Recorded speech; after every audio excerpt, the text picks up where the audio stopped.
আল্লাহ পাক কলম সৃষ্টি করে প্রত্যেকটা বিষয়কে লিখতে বলেছেন। কলম লিখে ফেলেছে, কালি শুকিয়ে গেছে, কলম উঠিয়ে নেওয়া হয়েছে। অতএব এই দুনিয়ার জীবনে আপনার দুনিয়ার বাড়ি গাড়ি, টাকা পয়সা, রিজিক, ব্যবসা বাণিজ্য, স্ত্রী সন্তান, এইগুলোকে নিয়ে এত বিচলিত হওয়ার কিছু নাই। আপনার আমার তাকদিরে যা লেখা হয়েছে, এর একটা দানা আপনি বেশি খেয়ে পৃথিবী থেকে যাবেন না। আর আপনার আমার রিজিকে যা আছে তার এক চুল রেখে আপনি দুনিয়া থেকে যাবেন না। এটাই চূড়ান্ত সত্য কথা।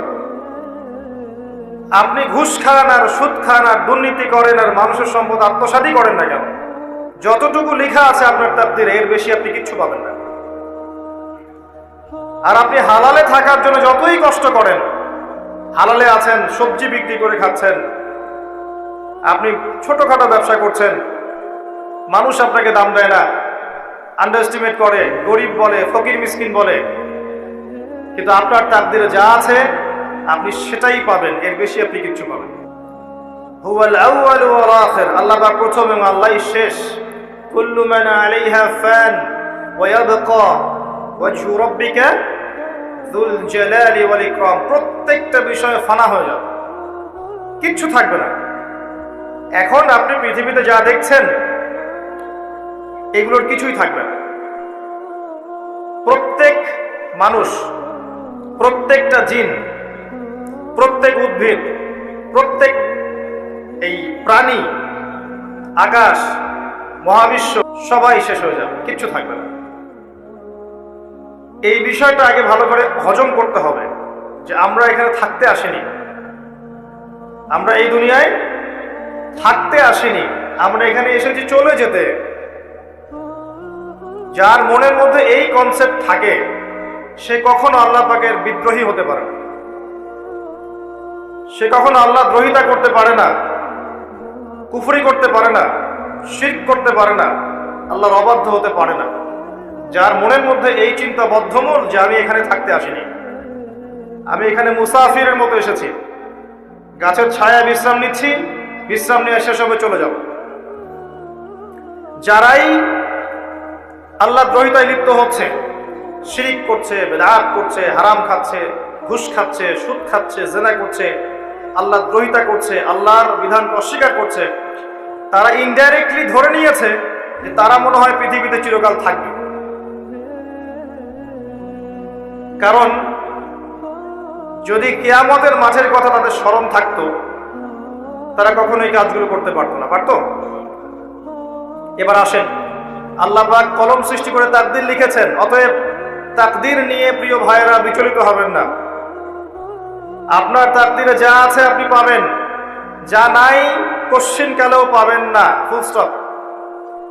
আপনার তাকদীরে যা আছে আপনি পাবেন, না পেয়ে আপনি দুনিয়া থেকে যাবেন না, ফুল স্টপ।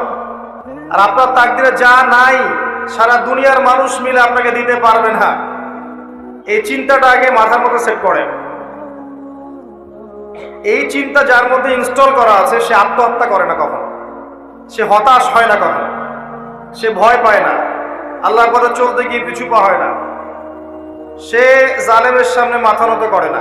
যার মাথায় এই চিন্তা আছে আল্লাহ যা লিখেছেন এটা হবে, যা লিখেন নাই সারা দুনিয়ার মানুষ মিলে সেটা হবে, সিম্পল। এর মধ্যে আল্লাহ পাক পরীক্ষায় ফেলবেন, ওই বিষয়টা ডিফারেন্ট। আমি অবশ্যই তোমাদেরকে পরীক্ষা করব ভয় দিয়ে, ক্ষুধা দিয়ে, সন্তানের কি ইন্তেকাল দিয়ে, ফসলের ক্ষতি দিয়ে, সম্পদের ক্ষতি দিয়ে আমি পরীক্ষা করব। কিন্তু যারা সবর করবে এবং যারা এই কনসেপ্ট রাখবে ইন্না লিল্লাহি ওয়া ইন্না ইলাইহি রাজিউন, এদেরকে আল্লাহ পাক প্রশংসা করেছেন, ইনশাআল্লাহ এরা সফল হবে। আল্লাহ পাক তাকদীর লিখে ফেলেছেন, তাকদীর নিয়ে টেনশন করবেন না, রিজিক নিয়ে টেনশন করবেন না। এখনকার যুব সমাজের সবচেয়ে বড় টেনশন রিজিক। একটা জব, একটা ভালো জব, একটা ভালো ব্যবসা, সে সিকিউরড লাইফ চাচ্ছে, রিজিক নিয়ে চিন্তা করবেন না। আপনার কাছে যে রিজিক আছে এটা আপনার কাছে আসবেই ইনশাআল্লাহ। হয়তো সময় লাগছে কিন্তু আপনার কাছে আসবে ইনশাআল্লাহ। আপনি হালালের উপর থাকবেন, ন্যায়ের উপর থাকবেন, আপনি অন্যায় পথে রিজিক সার্চ করবেন না। আপনার তাকদিরে যে রিজিক আছে আপনার কাছে আসবে ইনশাআল্লাহ। এবার আসেন, আল্লাহ পাক এরপরে সৃষ্টি করেছেন মহাবিশ্ব। এই পুরো মহাবিশ্ব তাকদির লিখার পরে মহাবিশ্ব কয়দিনে? ফি সিত্তাতি আইয়াম, 6 দিন। মাত্র 6 দিনে আল্লাহ পাক পুরো মহাবিশ্ব সৃষ্টি করেছেন।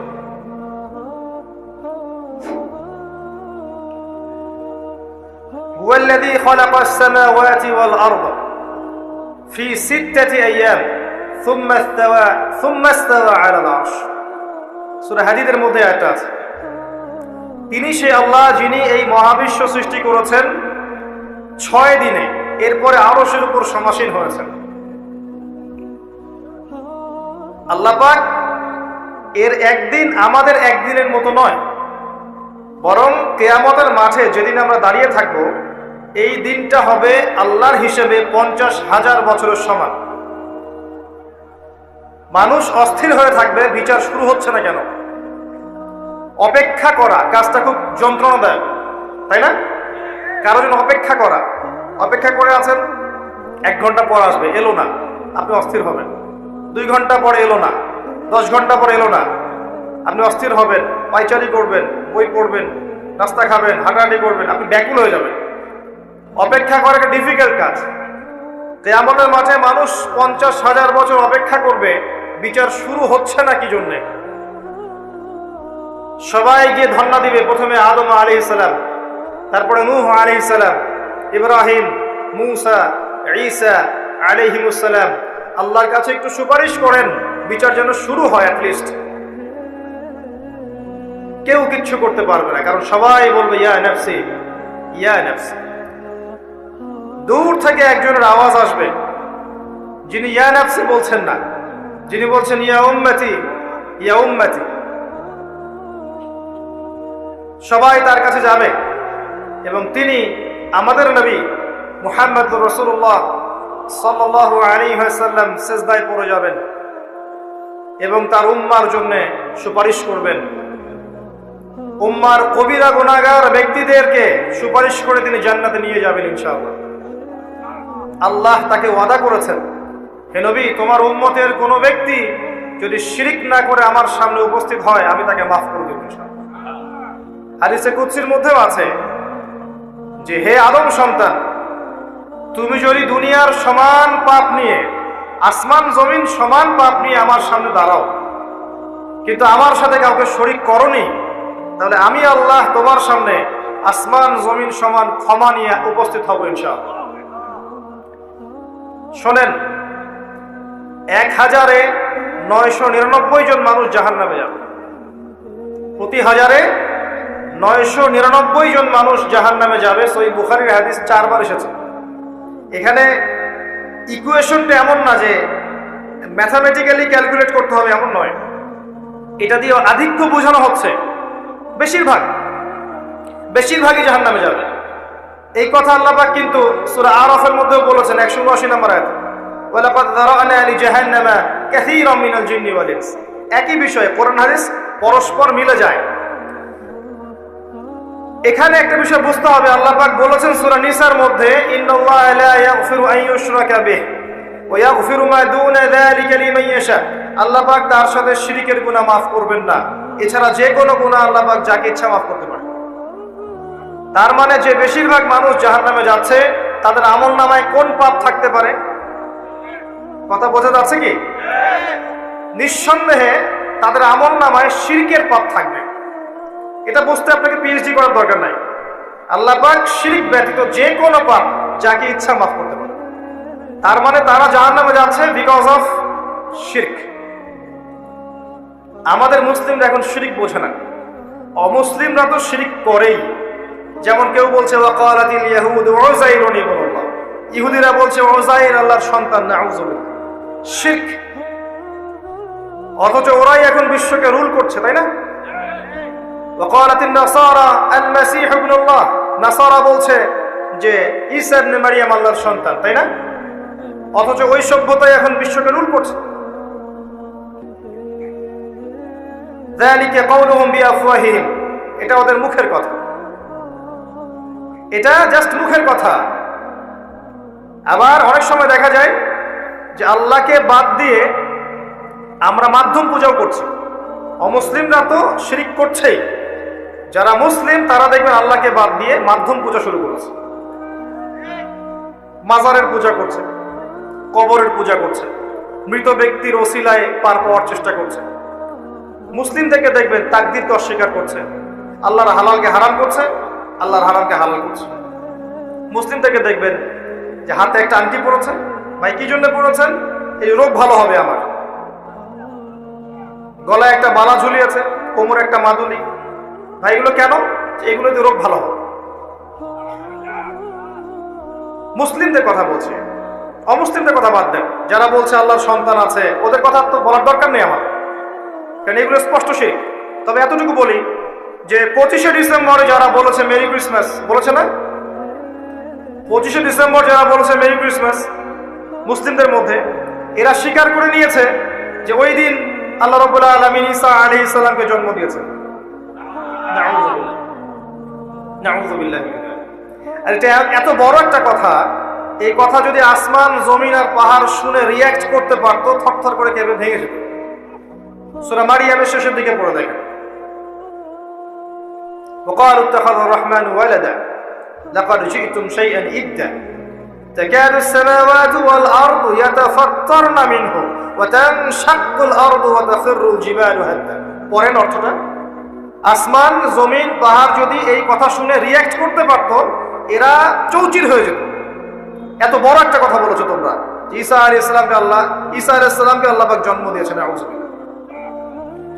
এরা তো শিরক করছেই। মুসলিমরাও দেখবেন এই যেগুলো বললাম, আল্লাহকে বাদ দিয়ে অন্যের কাছে দোয়া করছে, আল্লাহকে বাদ দিয়ে অন্যকে সেজদা করছে, আল্লাহকে বাদ দিয়ে অন্যের কাছে নজর মানত করছে, আল্লাহকে বাদ দিয়ে অন্যের জন্য জবাই করছে, আল্লাহর তাকদীরকে অস্বীকার করছে, আল্লাহর হালালকে হারাম করে নিচ্ছে, আল্লাহর হারামকে হালাল করে নিচ্ছে। দেখবেন মুসলিমরা করছে। এবার মুসলিম জেনারেশন, এমন একটা প্রজন্ম বের হয়েছে এখন, ইয়াং জেনারেশনের, তারা বলছে যে এই মহাবিশ্ব বিগ ব্যাং থেকে সৃষ্টি হয়েছে, আল্লাহ বলতে কিছু নাই। আপনি বোঝেন কি কারণে প্রতি হাজারে 999 পিপল জাহান্নামে কেন যাবে? কারণটা কি? শিরক। আর এই শিরকটা হচ্ছে আপনার চিন্তায়, আপনার কথায় এবং আপনার কাজে। চিন্তার মধ্যে শিরক। যেমন একজন ব্যক্তি চিন্তা করে আকীদা, যে আল্লাহ ছাড়া অমুকও সন্তান দিতে পারে। এরকম আকীদা নাই মুসলিমদের? আছে।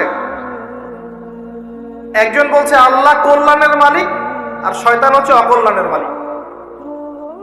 কথাটা শুনতে খুব ভালো লাগে না? অকল্যাণ হয়তো আল্লাহর পক্ষ থেকে আসে না, আল্লাহ পবিত্র, অকল্যাণ শয়তানের পক্ষ থেকে আসবে। ব্যাপারটা কি এমন? ভালো মন্দ, কল্যাণ অকল্যাণ, দুঃখ কষ্ট সুখ সবকিছু কার পক্ষ থেকে আসে? এমন নয় যে ভালোগুলো আল্লাহ দেন, অকল্যাণগুলো শয়তান দেয়। নাউযুবিল্লাহ। এরকম আকীদা আছে মানুষ। কিছু মানুষ বলছে তাকদীর বলতে কিচ্ছু নাই, মানুষ নিজেই তার কর্মের নিয়ন্ত্রণ। শিরক। কিছু মানুষ বলছে যে ভাগ্যই সব, মানুষের কাজের কোনো স্বাধীনতা নাই। মানে ভাগ্যই সব, আমার কাজের কোনো স্বাধীনতা নাই, আমি কলের পুতুল। চুরি করেছো কেন? আল্লাহ তাকদীরে লিখেছে তাই। সুদ খাও কেন? ঘুষ খাও কেন? রিলিফের মাল মেরে খাও কেন? আল্লাহ তাকদীরে লিখেছে তাই। এরকম কিছু মানুষ আছে। প্রত্যেক পদে পদে আপনি শিরক পাবেন। আপনি আল্লাহকে ছাড়া সেজদা দেখতে পারবেন, আল্লাহকে ছাড়া মানুষ নজর করছে, মানত করছে, কসম করছে, কুরবানি করছে, সেজদা করছে, দোয়া করছে এবং ওসিলা পূজা করছে যে আল্লাহ বাদ দিয়ে অমুকে আমাকে পরকালে পার করিয়ে দিবে। নাউযুবিল্লাহ বলছেন ঠিকই, কিন্তু আমাদের দেশের বহু মানুষের আকীদা এমন যে আমাকে পরকালে পার করায় দেওয়ার লোক আছে, সমস্যা নাই। শোনেন, পরকালের প্রতিটা সুপারিশ আল্লাহর ইখতিয়ারে। একজন শহীদ, আল্লাহর পথের শহীদ, তিনি কিন্তু সুপারিশ করবেন, কিন্তু তিনি নিজের ক্ষমতায় করবেন না আল্লাহর ক্ষমতায় করবেন। আলেম, হাফেজ, আল্লাহর পথের যারা মুজাদ্দিদ ছিলেন, আল্লাহওয়ালা আউলিয়া মানুষ, নবীগণ, সিদ্দিকগণ, সুহাদা সুপারিশ করবেন নিজেদের ক্ষমতায় না আল্লাহর ক্ষমতায়। আকীদা স্পষ্ট না থাকলে তখন আমল করতে গিয়ে শিরক হয়ে যাবে। আর শিরক হলেই কি হবে? ওই যে বললাম, প্রতি হাজারে 999 জন মানুষ জাহান্নামে যাবে। এবার আসেন, আল্লাহ পাক মহাবিশ্ব সৃষ্টি করেছেন কয়দিনে? এই কিয়ামতের মাঠ কত বছর হবে? কে সিজদা করবেন, সুপারিশ করবেন আমাদের জন্য? মুহাম্মদ সাল্লাল্লাহু আলাইহি ওয়াসাল্লাম। এবার আসেন, যে নবী আমার জন্য সুপারিশ করবেন, যেই নবী আমার জন্য হাউজে কাউসারে দাঁড়িয়ে থাকবেন, যেই নবীকে আমাকে কবরে দেখানো হবে এবং জিজ্ঞাসা করা হবে মান হাযা রাজুল বুইসা ফীকুম, কতজন যুবক, কতজন মানুষ আর কতজন মুসলিম মুহাম্মদ সাল্লাল্লাহু আলাইহি ওয়াসাল্লামের এই সুন্নাহগুলো আমরা মেনে চলব। যাকে কবরে দেখানো হবে, যিনি সুপারিশ করবেন, যিনি আমাদেরকে ছাড়া জান্নাতে যাবেন না, যিনি হাউজে কাউসারে দাঁড়িয়ে থাকবেন, যিনি জান্নাতের দরজায় প্রথম কড়া নাড়বেন এবং যিনি তার উম্মতকে নিয়ে ফিকির করছেন কিয়ামতের মাঠে, ইয়া উম্মতি ইয়া উম্মতি, উম্মতের মধ্যে কতজন যুব সমাজ মুহাম্মদ সাল্লাল্লাহু আলাইহি ওয়াসাল্লামের সুন্নাহ মেনে চলে? বলেন। মুহাম্মদ সাল্লাল্লাহু আলাইহি ওয়াসাল্লামের উম্মাহ এখন ম্যাক্সিমাম মানুষ নামাজ পড়ে না। মুহাম্মদ সাল্লাল্লাহু আলাইহি ওয়াসাল্লামের উম্মার মধ্যে ম্যাক্সিমাম মানুষ এখন কোরআন পড়তে জানে না। মুহাম্মদ সাল্লাল্লাহু আলাইহি ওয়াসাল্লামের উম্মাহ হয়েও আমরা কোরআনের অর্থ বুঝি না, কোরআনের হুকুম আহকাম মানি না, তার সুন্নাত নিজেদের ব্যক্তি জীবনে, পারিবারিক জীবনে, সামাজিক জীবনে অ্যাপ্লাই করি না। বরং তার আদর্শ মেনে চললে আমাদেরকে মনে হয় আমরা পিছিয়ে পড়েছি। কোন মুখ নিয়ে আমরা তার সামনে দাঁড়াবো এটা ফিকির করতে হবে। আল্লাহ পাক মুহাম্মদ সাল্লাল্লাহু আলাইহি ওয়াসাল্লামকে বলবেন কিয়ামতের মাঠে, সূরা ফুরকান নিয়ে আলোচনা হচ্ছিল না? ওই সূরাতেই আছে। আল্লাহ পাক বলবেন যে তোমার কওমের কি হয়েছিল, কিভাবে বিভ্রান্ত হলো তোমার কওম। নবী সাল্লাল্লাহু আলাইহি ওয়াসাল্লাম শিকায়াত করবেন, ইন্না কওমি ইত্তাখাযু হাযাল কুরআনা মাহজুরা। শিকায়াতটা শুনেন, নবী সাল্লাল্লাহু আলাইহি ওয়াসাল্লাম বলবেন, আমার কওম হে আল্লাহ কোরআনকে পরিত্যাগ করেছিল, আমার কওম হে আল্লাহ কোরআনকে পরিত্যাগ করেছিল। কি করছি কোরআন কেন্দ্রিক আমরা? কতজন কোরআন পড়তে জানি? হাত উঁচু করেন দেখি। মাশাআল্লাহ, সংখ্যা অনেক, আলহামদুলিল্লাহ। এবার বলেন কতজন কোরআনের ভাষাটা বুঝি? হাত উঁচু করেন দেখি। কোরআন পড়েন মাশাআল্লাহ। আয়াতুল কুরসি মুখস্থ আছে কয়জন? হাত তুলুন। সবার মুখস্থ আছে। এবার বলেন কতজন অর্থ জানেন আয়াতুল কুরসির অর্থ? এটা পরিচিত আয়াত বললাম, একদম পরিচিত। 4-5 জন। দেখেন, ইন্না কওমি ইত্তাখাযু হাযাল কুরআনা মাহজুরা। যে কিতাবের ভিতরে ঢুকতে পারিনি আমরা, তার হুকুম আহকাম, বিধিবিধান কেমন করে বাস্তবায়ন হওয়া সম্ভব? বলেন।